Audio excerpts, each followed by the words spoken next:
At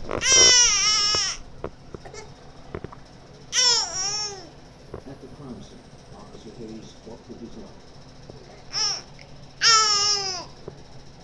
He survived emergency surgery where doctors removed 4 .32 caliber sluggers.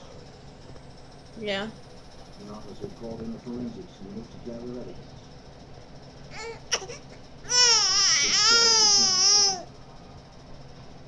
Before gathering any physical material, they photographed the entire room.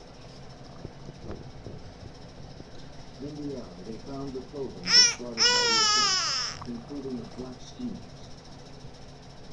They hoped clues revealed in the left could lead to the shooter's identity.